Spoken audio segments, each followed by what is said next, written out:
Hey everybody, this is Mr. Moffin coming at you again with another APUSH video. This is our fourth and final video on topic 5.9, government policies during the Civil War. Now, this final video really doesn't look at government policies. It just focuses in on the tragic end of the Abraham Lincoln presidency. Now, Lincoln is going to be a unique president in many ways, and one of those ways is because his presidency is going to be entirely defined by war. Secession had already started before he enters into the White House, and war will go through his entire first term and into the beginning of his second term. But the war finally does come to an end in early April 1865. And with the end of the war, the surrender of Lee at Appomattox Courthouse, there's now a sense for Lincoln that he can now work on something besides the war.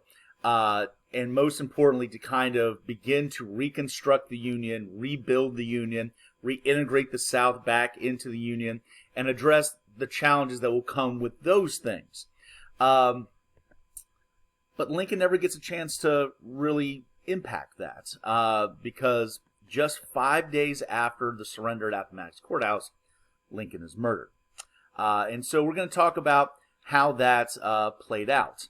Now, no, we've talked about how Lincoln was a controversial figure throughout his presidency, in the North as well as in the South. But of course, in the South, he was particularly reviled. You know, he was seen as the guy, the man that almost single-handedly was responsible for the defeat of their armies, the deaths of their sons on the battlefield, and now the other destruction and devastation of their way of life due to slavery now becoming abolished.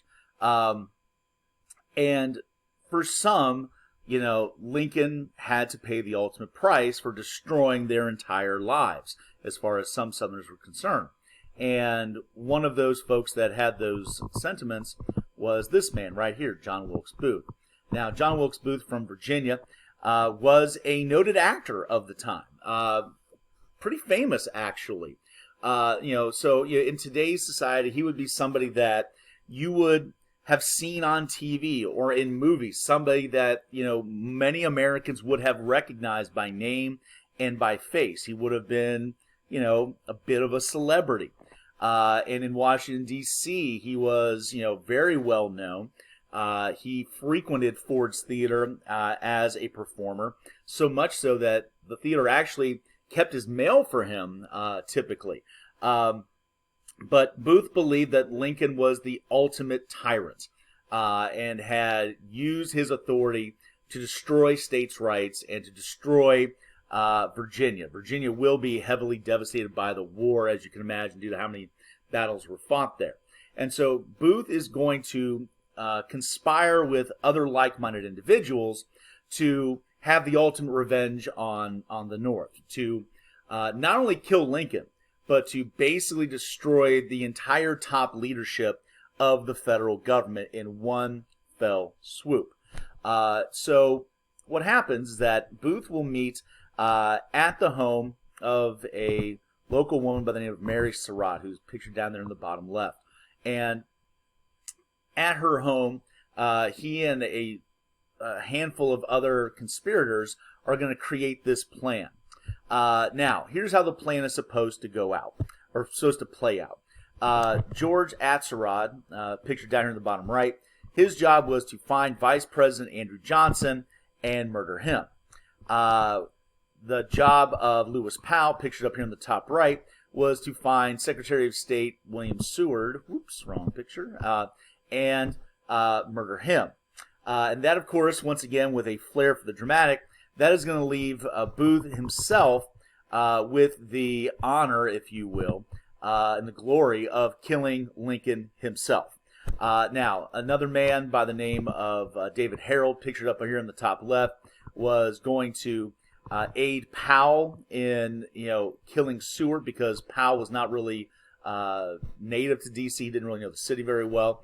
So that's how the plan is supposed to work out.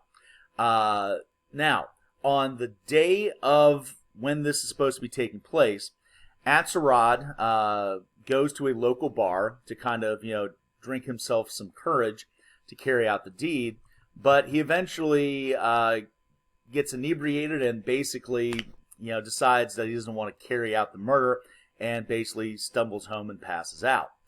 Powell, however, will carry through with his plan and will go to attack Secretary Seward. What Powell ends up doing is pretending to be an assistant of a local doctor. You see, Secretary of State Seward had recently suffered some major injuries from a carriage accident and had broken his jaw. And so Powell shows up at Seward's home ostensibly to provide medicine from a local doctor and to kind of show Secretary Seward how to apply the medicine. Now, he is able to kind of talk his way past the doorman in Seward's home and begins to make his way upstairs. There, Seward's son is going to confront Mr. Powell and kind of ask, like, hey, what are you doing while you're here? Powell once again tries to give him the line of, hey, I'm here for the doctor to help Secretary Seward. And, hearing the voice of Secretary Seward from a nearby room, Powell now knows where Seward is. He gets into a fight with Seward's son, kind of knocks him out of the way, and then goes into Seward's bedroom to go attack him with a knife. And he actually does make contact with Seward. He begins to, cut at his face, but Seward was wearing a splint to protect his broken jaw, and so it doesn't actually get into Seward's neck, which is what Powell was trying to do. He was trying to hit a jugular vein, but actually does engage in a pretty horrible, nasty scarring on Seward's face. But Powell is chased out of the house. Harold is there downstairs to kind of help him. Now, that then leaves, of course, the big prize of Lincoln, that is for John Wilkes Booth. Now, Booth shows up at Ford's Theater because that night a rendition of the play Our American Cousin was being performed. Now, Lincoln, Lincoln did enjoy live performances. Lincoln, felt this would be a great opportunity to kind of help decompress, after, once again, the war just ended. And so Lincoln and his wife and another couple, junior officer and his wife, will be in the presidential box at Ford's Theater to watch the play. Booth is aware of this. So Booth makes his way into the theater. Once again, he's a common presence there, so nobody really questions that he's there. And during the performance, at a moment where there's kind of this climax in the show, Booth is able to sneak into the presidential box and fire his pistol into the back of Abraham Lincoln's head. When he does this, people are at first kind of like, what's that noise? And then you see Booth jump from the box down to the stage. Now, when folks are watching this, they see Booth jump to the stage, and remember, Booth's an actor, and so people are kind of confused, like, is this part of the show? Is this, like, something special, or what's going on? Mrs. Lincoln immediately shouts out that the president has been shot. People are now like, what's going on?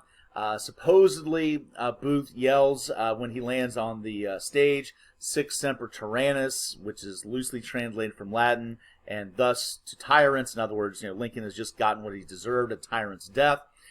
In the process, Booth has actually broken his leg, one of his legs, jumping onto the stage. But he's still, I'm sure just adrenaline flowing, is able to stumble his way off the backstage while people are in a state of confusion.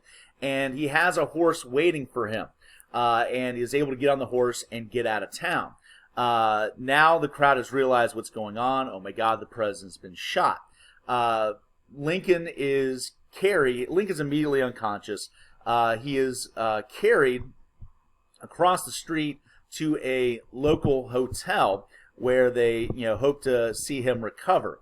As you can see, kind of depicted here in this image.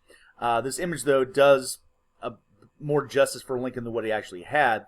The bed was very small for Lincoln. In fact, his feet had to hang over the end of the bed for him to be able to fit on it kind of diagonally. Unfortunately for Lincoln, in the early morning hours, Lincoln will not survive his injury and will be pronounced dead. And now the reality is setting in. The new president is Andrew Johnson, the man that nobody really assumed would ever become president. And not only is he a new president, he is a Democrat. And not just a Democrat, he is a Southern Democrat. And this is going to have major implications for what's going to be Reconstruction moving forward. So Johnson now becomes the first ever person to become president following the murder of a previous president. But even though Johnson is now the president, really the man running things is Secretary of War Edwin Stanton. And his focus now is to find the folks that have been responsible for killing Lincoln, attempting to murder Seward, etc., to find these conspirators. Eventually what does happen is that one by one the conspirators are going to be found. Lewis Powell will be found, Harold will be found, Atzerodt will be found, but Booth himself is going to be the main target because, of course, he's the one that killed Lincoln. What happens to Booth is that he actually is able to, on his horse, to get out of D.C. and make his way into Virginia, but he still had to get his broken leg treated. He's able to find a local country doctor by the name of Dr. Mudd, who had no idea of what had happened, and when Booth shows up at his door asking for medical care, Dr. Mudd provides that. So he's able for a time to set Booth's leg and try to treat it. But of course, Booth's on the run. He knows he can't just stay there. Federal troops are going to be looking for him. So he goes back out into the woods and the swamps of Northern Virginia and is able to hide out for a couple of days. Eventually, though, federal troops do catch up to him, and they do find him at a nearby farm.